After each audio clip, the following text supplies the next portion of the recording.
పద్దెంది పడిమెట్ల పైకెక్కి గుడికేగు భక్తులకు ఎదురొచ్చే బంగారు స్వామి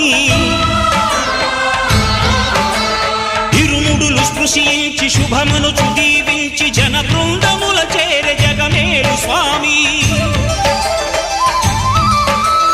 తన భక్తులనరిల్చు తప్పులకు తడబడి ఒక పక్క ఒరిగెన ఓంకారమూర్తి